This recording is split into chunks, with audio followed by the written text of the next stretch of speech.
Hey there, I'm Helen, a 32-year-old single mom and a hairdresser extraordinaire.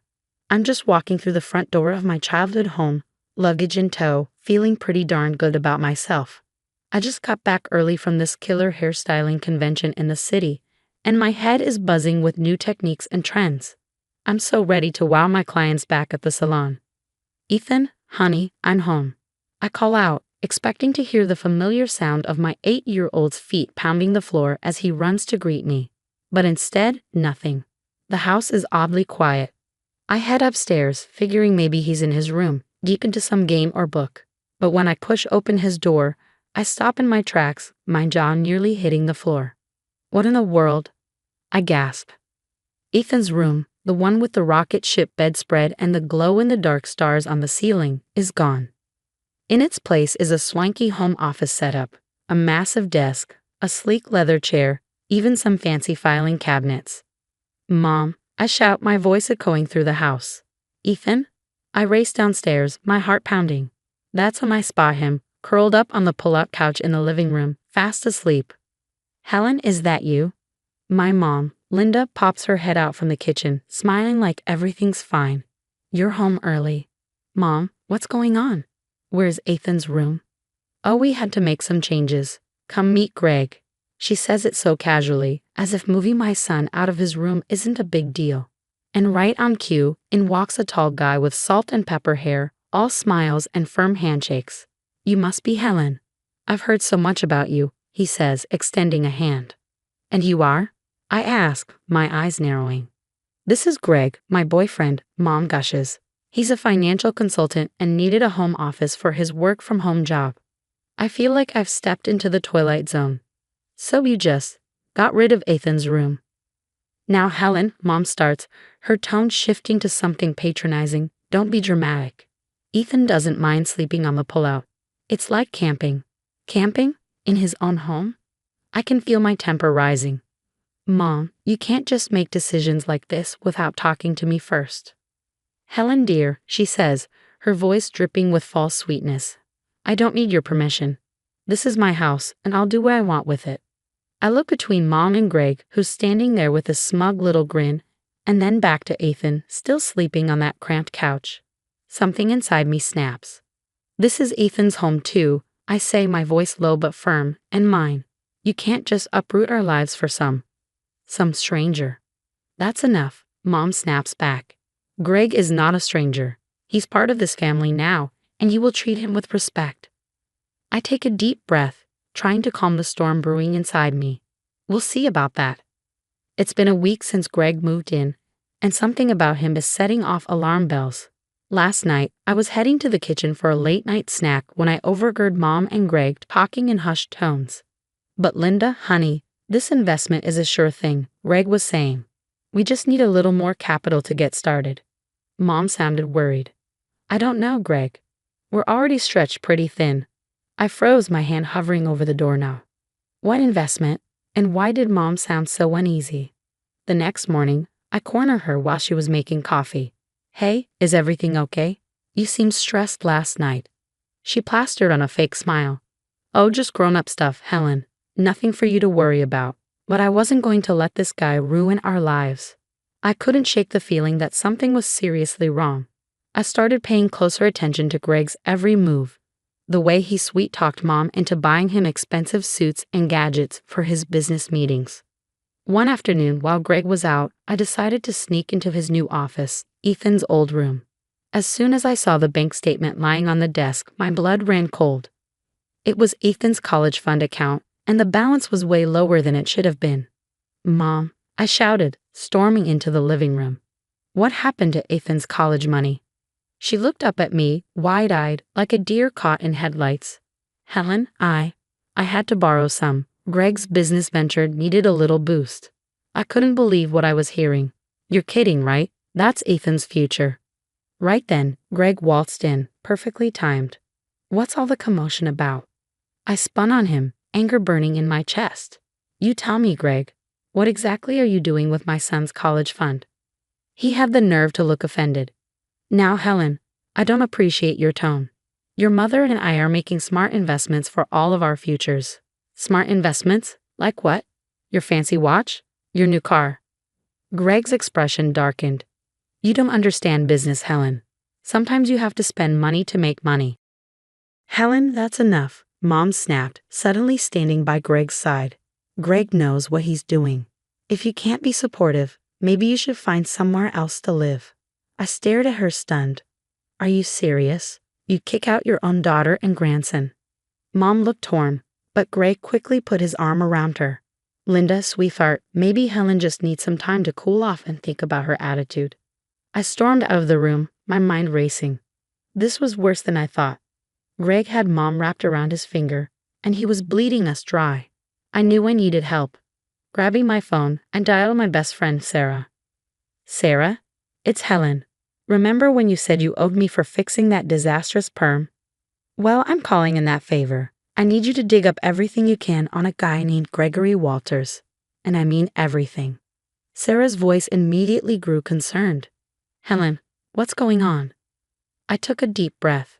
I think my mom's new boyfriend is a con artist and he's about to ruin our lives. I need proof before it's too late. Sarah came through faster than I could have hoped. A few days later, we met at our favorite coffee shop, and she slid a thick folder across the table. Helen, she said, her eyes wide. You're not going to believe this. I flipped through the pages, my stomach dropping with each revelation. Multiple pyramid schemes, 3 ex-wives. I muttered, barely able to process it all. Sarah nodded grimly. And that's not all. Look at the bank records. My heart stopped as I scanned the documents. He's been siphonning money from Mom's accounts. How did I miss this? I whispered, feeling the weight of guilt and frustration press down on me. Sarah reached across the table, gripping my hand. Helen, you need to tell your mom. Determined, I gathered the evidence and rushed home. I found Mom in the kitchen, humming as she cooked. Mom, we need to talk, I said, laying the documents on the table. It's about Greg. She sighed, clearly exasperated. Helen, not this again. Mom, please just look at this, I urged, flipping through the papers. Greg isn't who you think he is. I laid it all out, the fraud, the ex-wives, the embezzlement. As I spoke, Mom's face shifted from disbelief to shock, and then to anger. How dare you? She snapped. You're just jealous that I found happiness again. Jealous? Mom, he's stealing from you. Get out, she shouted, her voice shaking. I won't listen to these lies. Just then, Greg walked in, his face carefully arranged into an expression of concern. Linda, darling, what's wrong? Tears welled up in Mom's eyes. Helen's trying to turn me against you with these ridiculous accusations. Greg's eyes narrowed as he turned to me. I think it's time you left, Helen. But I stood my ground. I'm not going anywhere. This is my home too. Greg smirked, pulling out a document from his jacket. About that, he said smoothly. Linda, remember that deed transfer we discussed? For tax purposes? My blood ran cold. Mom, what is he talking about? She wouldn't meet my eyes. It's just a formality, Helen. The house is in Greg's name now. I could barely comprehend what I was hearing. You're putting me and Ethan on the street, your own daughter and grandson. Greg wrapped his arm around Mom again. Now let's not be dramatic. You're welcome to stay, as long as you stop spreading these vicious rumors. I stared at them both, my heart pounding, fury and betrayal coursing through me. Then something inside me shifted. Fine, Greg. You think you've won. Let's see about that. I turned and walked out, pulling out my phone as I did. Sarah, it's me. Remember that crazy plan we joked about? Well, it's not a joke anymore. We're doing it. Helen, are you sure? This could backfire in a big way, she warned. I looked back at the house, thinking of Ethan sleeping on that cramped couch, of Mom being manipulated and robbed blind. I'm sure, I said, steel in my voice. It's time to take this jerk down. Greg had no idea who he was messing with. I might be a hairdresser, but I was about to become his worst nightmare. Game on, Greg, I muttered. Let's see how you like getting a taste of your own medicine. I invited Greg to a business dinner at our house, pretending I wanted to make amends. He took the bait, hook, line, and sinker. That evening, as we sat around the dining table, I introduced him to my investor friend. Actually Sarah, in disguise. So Greg, Helen tells me you're quite the financial whiz, Sarah said, laying it on thick. Greg puffed up like a peacock. Well, I don't like to brag, but I have a knack for spotting lucrative opportunities. As dinner progressed, Greg became more and more animated, bragging about his foolproof investment strategies. Little did he know, every word he said was being recorded by hidden cameras. Just as he was about to reveal the clincher, the doorbell rang. My heart pounded as I went to answer it. Two men in suits stood at the door, badges in hand. FBI. We're here for Gregory Walters. The look on Greg's face was priceless as the agents walked in. Gregory Walters, you're under arrest for multiple counts of fraud and embezzlement. Mom looked shell-shocked. Helen, what's going on? I took a deep breath. Mom, everything I told you about Greg was true. And now we have proof. In the days that followed, the truth came out. Greg's fraud was even more extensive than we thought. Mom was devastated, but also grateful we had stopped him before he could do more damage. A week later, Mom called me into the living room. Helen, I've been thinking. I want to make things right. She handed me a document. It was the house deed, with my name added as co-owner. I was speechless. Mom, It's the least I can do. This is your home too, yours and Ethan's. Thank you, Mom, but you know this doesn't fix everything, right? She nodded sagely. I know. I've decided to move out for a while. Give you and Ethan some space. I found a nice little apartment nearby.